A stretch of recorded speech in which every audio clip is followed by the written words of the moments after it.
অষ্টম শ্রেণী ভূগোল পাঠ্যবই থেকে তৃতীয় অধ্যায় শিলা থেকে আমরা কিছু গুরুত্বপূর্ণ প্রশ্ন উত্তর নিয়ে আলোচনা করব। তো একের কোশ্চেনে কী আছে, পৃথিবী যে শক্ত আবরণে ঢাকা তা হলো উত্তর শিলা। দুইয়ের কোশ্চেন, শিলা আসলে কি? উত্তর, শিলা আসলে প্রকৃতিতে প্রাপ্ত এক বা একাধিক খনিজের সমসত্ব বা অসমসত্ব মিশ্রণ। তো তোমরা যারা এখনও এই চ্যানেলটি সাবস্ক্রাইব করোনি তোমরা সাবস্ক্রাইব করে নেবে। আর যদি তোমরা আগের কোনো ভিডিও দেখে না থাকো তাহলে ডিসক্রিপশন বক্সে ভূগোলের প্লেলিস্ট ভিডিও লিঙ্ক পেয়ে যাবে, সেখান থেকে তোমরা আগের ভিডিওগুলো দেখে নেবে। এর পরের কোশ্চেন নাম্বার 3, সমসত্ব মিশ্রণের উপাদানগুলো সব জায়গায় ড্যাশ থাকে। উত্তর হবে সম অনুপাতে থাকে। 4এর কোশ্চেন, অসমসত্ব মিশ্রণের উপাদানগুলো বিভিন্ন জায়গায় ড্যাশ থাকে। উত্তর বিভিন্ন অনুপাতে থাকে। 5এর কোশ্চেন, আমাদের চারপাশে পাহাড়, পর্বত, উপত্যকা, সমুদ্রের পাড়, মালভূমি এই সব ড্যাশ দিয়ে গঠিত। উত্তর হবে শিলা দিয়ে গঠিত। কোশ্চেন নাম্বার 6, শিলার প্রবেশ্যতা কাকে বলে? উত্তর, শিলার মধ্য দিয়ে তরল বা গ্যাসীয় পদার্থের প্রবেশ করার ক্ষমতাকে বোঝায় শিলার প্রবেশ্যতা। এরপরের কোশ্চেন 7, সচ্ছিদ্রতা কাকে বলে? উত্তর, শিলার মধ্যেকার শূন্যস্থান ও শিলার মোট আয়তনের অনুপাতকে সচ্ছিদ্রতা বলে। কোশ্চেন নাম্বার 8, শিলার প্রবেশ্যতা বেশি হলে জল ধারণ ক্ষমতা কমে না বাড়ে? উত্তর হয়ে যাবে কমে। কোশ্চেন নাম্বার 9, সচ্ছিদ্রতা বেশি হলে জল ধারণ ক্ষমতা কমে না বাড়ে? উত্তর হয়ে যাবে বাড়ে। 10এর কোশ্চেন, শিলাকে কয় ভাগে ভাগ করা যায় ও কি কি? উত্তর, শিলাকে 3 ভাগে ভাগ করা যায়, যথা 1 আগ্নেয় শিলা, 2 পাললিক শিলা, 3 রূপান্তরিত শিলা। এরপরের কোশ্চেন 11, কি আছে, আগ্নেয় শিলা কাকে বলে? উদাহরণ দাও। উত্তর, পৃথিবীর সৃষ্টির সময় উত্তপ্ত ও তরল অবস্থা থেকে ধীরে ধীরে তাপ বিকিরণ করে ভূত্বকের মধ্যে ও ওপরে প্রথম যে কঠিন শিলার সৃষ্টি হয় তাকে আগ্নেয় শিলা বলে। উদাহরণ হলো ব্যাসল্ট, অবসিডিয়ান, গ্রানাইট প্রভৃতি। 12এর কোশ্চেন, পৃথিবীতে প্রথম সৃষ্টি হওয়া শিলার নাম কি? উত্তর, পৃথিবীতে প্রথম সৃষ্টি হওয়া শিলা হলো আগ্নেয় শিলা, যার আরেক নাম প্রাথমিক শিলা। কোশ্চেন নাম্বার 13, আগ্নেয় শিলার বৈশিষ্ট্যগুলি লেখো। উত্তর, আগ্নেয় শিলার বৈশিষ্ট্যগুলি হলো 1 আগ্নেয় শিলার শক্ত ও ভারী, 2 আগ্নেয় শিলার ঘনত্ব খুব বেশি, 3 আগ্নেয় শিলার ক্যালাসের মতো গঠন দেখা যায়, 4 এই শিলার উলম্ব দারণ ও ফাটল দেখা যায় তাই প্রবেশ্যতা বেশি, 5 ভঙ্গুরতা যথেষ্ট কম হওয়ায় ক্ষয় প্রতিরোধের ক্ষমতা বেশি। এর পরের কোশ্চেন নাম্বার 14, উৎপত্তি অনুসারে আগ্নেয় শিলা কয় প্রকার ও কি কি? উত্তর, উৎপত্তি অনুসারে আগ্নেয় শিলা 2 রকম, 1 নিঃসারী আগ্নেয় শিলা, 2 উদ্বেদী আগ্নেয় শিলা। কোশ্চেন নাম্বার 15, নিঃসারী আগ্নেয় শিলা কাকে বলে? উদাহরণ দাও। উত্তর, ভূ অভ্যন্তরে অত্যধিক চাপে উত্তপ্ত গলিত ম্যাগমা ভূত্বকের কোনো দুর্বল ফাটলের মধ্য দিয়ে ভূপৃষ্ঠে লাভারূপে এসে শীতল ও কঠিন হয়ে যে আগ্নেয় শিলা সৃষ্টি হয় তাকে নিঃসারী আগ্নেয় শিলা বলে। উদাহরণ ব্যাসল্ট আর অবসিডিয়ান। কোশ্চেন নাম্বার 16, উদ্বেদী আগ্নেয় শিলা কাকে বলে? উদাহরণ দাও। উত্তর, ভূ অভ্যন্তরে গলিত ম্যাগমা ভূত্বকের দুর্বল ফাটল বা ছিদ্রের মাধ্যমে ভূপৃষ্ঠে পৌঁছাতে না পেরে ভূ অভ্যন্তরে ধীরে ধীরে শীতল ও কঠিন হয়ে উদ্বেদী আগ্নেয় শিলার সৃষ্টি করে। উদাহরণ হলো গ্রানাইট আর ডোলেরাইট। কোশ্চেন নাম্বার 17, উদ্বেদী আগ্নেয় শিলা কত প্রকার ও কী কী? উত্তর, 2 প্রকার, যথা 1 উপপাতালিক শিলা, 2 পাতালিক শিলা। কোশ্চেন নাম্বার 18, উপপাতালিক শিলা কাকে বলে? উদাহরণ দাও। উত্তর, ম্যাগমা ভূ অভ্যন্তরে কোনো ফাটল বা ছিদ্রপথে ধীরে ধীরে শীতল ও কঠিন হয়ে জমাট বেঁধে সৃষ্টি করে উপপাতলিক শিলা। উদাহরণ ডোলেরাইট। কোশ্চেন নাম্বার 19, পাতালিক শিলা কাকে বলে? উদাহরণ দাও। উত্তর, ম্যাগমা ভূ অভ্যন্তরের একেবারে তলদেশে অতি ধীরে ধীরে শীতল ও কঠিন হয়ে সৃষ্টি করে পাতালিক শিলা। উদাহরণ গ্রানাইট। কোশ্চেন নাম্বার 20, দুটি আগ্নেয় শিলার পরিচয় দাও অথবা টিকা লেখো। আসতে পারে গ্রানাইট আর ব্যাসল্ট। তো এ দুটো হচ্ছে আগ্নেয় শিলার উদাহরণ। তো এই কোশ্চেনটা তোমাদের সাথে দেখো VVI যে দিয়েছি এটা কিন্তু তোমাদের ভেরি ভেরি ইম্পর্টেন্ট তোমাদের পরীক্ষার জন্য, তাই এখানে VVI দিয়েছি আমি। তো উত্তরটি লিখবে, দুটি আগ্নেয় শিলা হলো গ্রানাইট ও ব্যাসল্ট। তো গ্রানাইট সম্পর্কে আমরা লিখব আগে। প্রধানত এই আগ্নেয় শিলার মহাদেশীয় ভূত্বক তৈরি হয়, হালকা সাদা ধূসর থেকে গোলাপি রঙের হয়।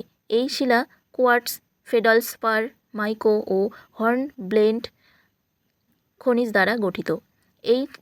এই শিলা অপ্রবেশ্য, খুব ভারী এবং শক্ত হওয়ায় গ্রানাইটের ক্ষয় প্রতিরোধ ক্ষমতা খুব বেশি। গ্রানাইট শিলায় গঠিত অঞ্চলের ভূমিরূপ সাধারণত গোলাকার হয়।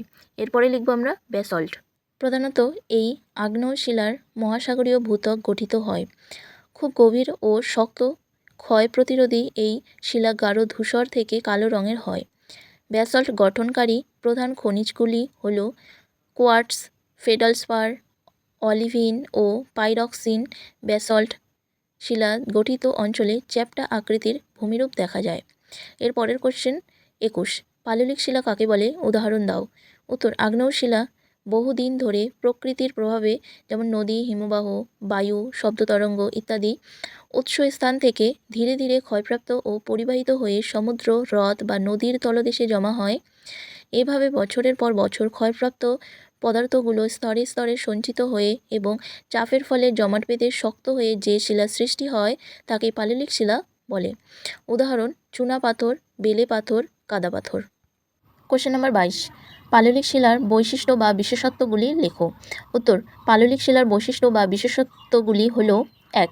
এই শিলায় স্তরায়ন এবং কাদার চিড় খাওয়া দাগ লক্ষ্য করা যায়। 2. একমাত্র এই শিলাতেই জীবাশ্ম দেখা যায়। 3. এই শিলায় সচ্ছিদ্রতা ও ভঙ্গুরতা দেখা যায়। 4. এই শিলার প্রবেশ্যতা খুব বেশি। 5. কয়লা, খনিজ তেল, প্রাকৃতিক গ্যাসের ভাণ্ডার এই শিলা। কোশ্চেন নাম্বার 23, জীবাশ্ম কাকে বলে? উত্তর, স্তরে স্তরে জমাট বেঁধে পাললিক শিলা সৃষ্টির সময় কখনো কখনো সামুদ্রিক উদ্ভিদ বা প্রাণীর তার মধ্যে চাপা পড়ে যায়। পরে পাললিক শিলার মধ্যে ওই উদ্ভিদ বা প্রাণীর দেহ প্রস্তরীভূত হলে তাদের দেহাবশেষের ছাপ থেকে যায়, একে বলে জীবাশ্ম। কোশ্চেন নাম্বার 24, পলির উৎপত্তি অনুসারে পাললিক শিলা কত প্রকার ও কী কী? উত্তর, পলির উৎপত্তি অনুসারে পাললিক শিলা 2 প্রকার: 1. সংঘাত শিলা, 2. অসংঘাত শিলা। কোশ্চেন নাম্বার 25, সংঘাত শিলা কাকে বলে? উদাহরণ দাও। উত্তর, প্রাচীন শিলা চূর্ণ বিচূর্ণ ও ক্ষয়প্রাপ্ত হয়ে বহুদিন ধরে জমাট বেঁধে যে শিলার সৃষ্টি করে তাকে সংঘাত শিলা বলে। উদাহরণ: কংগ্লোমারেট আর ব্রেক্সিয়া। কোশ্চেন নাম্বার 26, অসংঘাত শিলা কাকে বলে? উদাহরণ দাও। উত্তর, রাসায়নিক উপায়ে অথবা জৈবিক উপায়ে সৃষ্ট শিলা হলো অসংঘাত শিলা। উদাহরণ হলো চুনাপাথর আর লবণ শিলা। কোশ্চেন নাম্বার 27, 3টি পাললিক শিলার পরিচয় দাও অথবা টিকা লেখো। মানে তোমাদের টিকা আসতে পারে চুনাপাথর, বেলে পাথর আর কাদা পাথর। তো সেগুলো তোমরা এরকমভাবে লিখবে। উত্তর, 3টি পাললিক শিলা হলো চুনাপাথর, বেলে পাথর আর কাদা পাথর। তো চুনাপাথরের সম্পর্কে আমরা লিখব, চুনাপাথর বা ক্যালসিয়াম কার্বনেট বিশুদ্ধ জলে দ্রবীভূত হয় না, কিন্তু বৃষ্টির জল বা অ্যাসিড মিশ্রণ জলে দ্রুত দ্রবীভূত হয়। এর ক্ষয় প্রতিরোধ ক্ষমতা বেশ কম এবং প্রবেশ্যতা বেশি। চুনাপাথরের রং সাদা, ধূসর, সবুজ, কালচে হতে পারে। সিমেন্ট তৈরিতে, লৌহ ইস্পাত শিল্পে কাঁচামাল হিসেবে চুনাপাথর ব্যবহৃত হয়। এরপরে লিখব বেলে পাথর সম্পর্কে। বেলে পাথরের প্রবেশ্যতা বেশি হলেও ক্ষয় প্রতিরোধ ক্ষমতা যথেষ্ট বেশি। বেলে পাথর হলুদ, কমলা, লাল, গোলাপি, সাদা, ধূসর হতে পারে। বেলে পাথর গঠিত অঞ্চলে মৃত্তিকার লবণাক্ত ও এর উর্বরতা কম। স্থাপত্য স্মৃতিসৌধ এই পাথরে নির্মিত হয়, যেমন লালকেল্লা, উদয়গিরি, খণ্ডগিরির মন্দির, খাজুরাহোর মন্দির, জয়সলমীরের সোনার কেল্লা বেলে পাথরে তৈরি। এরপরে লিখব কাদা পাথর সম্পর্কে। কাদা পাথরের রং কালচে ধূসর। কাদা পাথরের মধ্যে স্তরায়ন খুব স্পষ্ট। এটি মিহিদানাযুক্ত শিলার উদাহরণ। এর সচ্ছিদ্রতা খুব বেশি। কাদা পাথর বেশ নরম ও ভঙ্গুর প্রকৃতির। এই শিলাকে পাতলা স্তরে ভাঙা যায় বলে বাড়ির টালি তৈরিতে প্রচুর পরিমাণে ব্যবহৃত হয়। খুব সহজেই স্তর বরাবর ভেঙে যায় বলে এই শিলায় গঠিত অঞ্চলে বড় ধরনের নির্মাণ কার্য করা উচিত নয়। কোশ্চেন নাম্বার 28, অশ্ব কথার অর্থ কী? উত্তর, পাথর। কোশ্চেন নাম্বার 29, রূপান্তরিত শিলা কাকে বলে? উদাহরণ দাও। উত্তর, আগ্নেয় ও পাললিক শিলা ভূ অভ্যন্তরে প্রচণ্ড চাপ, তাপ, নানা রাসায়নিক বিক্রিয়ার মাধ্যমে দীর্ঘ সময় ধরে তার পুরনো ভৌত ও রাসায়নিক ধর্ম হারিয়ে সম্পূর্ণ নতুন ধর্ম বিশিষ্ট শিলায় পরিণত হয়, তাই তাকে রূপান্তরিত শিলা বলা হয়। উদাহরণ হলো গ্রানাইট, স্লেট আর হলো মার্বেল। কোশ্চেন নাম্বার 30, রূপান্তরিত শিলার বিশেষত্ব বা বৈশিষ্ট্যগুলি লেখো। উত্তর, রূপান্তরিত শিলার বিশেষত্ব বা বৈশিষ্ট্যগুলি হলো: 1. রূপান্তরের ফলে আগ্নেয় বা পাললিক শিলা অনেক বেশি কঠিন হয়ে যায়। 2. এই শিলা কেলাসযুক্ত হতে পারে। 3. আগ্নেয় শিলা রূপান্তরিত হলে তা আগের তুলনায় আরও মসৃণ, চকচকে ও কেলাসিত হয়ে যায়। 4. পাললিক শিলা রূপান্তরিত হলে তার ভঙ্গুরতা কমে যায়। 5. প্রচণ্ড তাপ ও চাপে রূপান্তরের সময় পাললিক শিলা মধ্যস্থ ও জীবাশ্মগুলো নষ্ট হয়ে যায়। এর পরের কোশ্চেন নাম্বার 31, টিকা লেখো। মার্বেল, স্লেট আর নিস অথবা 3টি রূপান্তরিত শিলার পরিচয় দাও। উত্তর, মার্বেল। চুনাপাথরের রূপান্তরিত রূপ। মার্বেল পাথর দেখতে খুবই সুন্দর, মসৃণ ও চকচকে। এর রং সাদা, সবুজ, ধূসর, হলুদ, নীল অনেক রকমের হয়। মার্বেলকে খুব সুন্দরভাবে নির্দিষ্ট আকারে কেটে নেওয়া যায়, তাই স্থাপত্য ও ভাস্কর্য শিল্পে এই শিলার প্রচুর ব্যবহার দেখা যায়। তবে অ্যাসিডে মার্বেল দ্রুত ক্ষয়ে যায়, তাই অ্যাসিড মিশ্রিত জল মার্বেলের সংস্পর্শে আনা উচিত নয়। স্লেটের রূপান্তরিত রূপ। স্লেট বেশ মসৃণ, নীলচে ধূসর থেকে কালো রঙের হয়ে থাকে। পাতলা পাতের আকারে স্লেট সহজেই ভেঙে যায়। এই ধর্মের জন্য স্লেট দিয়ে ঘরের টালি তৈরি করা হয়। এছাড়া ব্ল্যাকবোর্ড তৈরিতে এবং লেখার কাজে স্লেট ব্যবহার করা হয়। এরপরে নিস সম্পর্কে আমরা লিখব। গ্রানাইটের রূপান্তরিত রূপ হলো নিস শক্ত, ক্ষয় প্রতিরোধী শিলা। এতে অনেক সময় বলয়ের আকারের খনিজগুলো একসাথে থাকে। এই ধরনের নিসকে ব্র্যান্ডেড নিস বলা হয়। এর থেকে নির্দিষ্ট খনিজ সংগ্রহ করতে সুবিধা হয়। রাস্তাঘাট ও নির্মাণ কার্যে এই শিলার প্রচুর ব্যবহার হয়ে থাকে। এর লাস্ট কোশ্চেন 31। ব্র্যান্ডেড নিস কাকে বলে? উত্তর, নিস শক্ত, ক্ষয় প্রতিরোধী শিলা, তাই এতে অনেক সময় বলয়ের আকারের খনিজগুলো একসাথে থাকে। এই ধরনের নিসকে ব্র্যান্ডেড নিস বলা হয়। তো আজকের এই ভিডিওটি এখানেই শেষ হলো। যদি তোমাদের এই ভিডিওটি ভালো লাগে অবশ্যই আমাকে কমেন্ট করে জানাবে।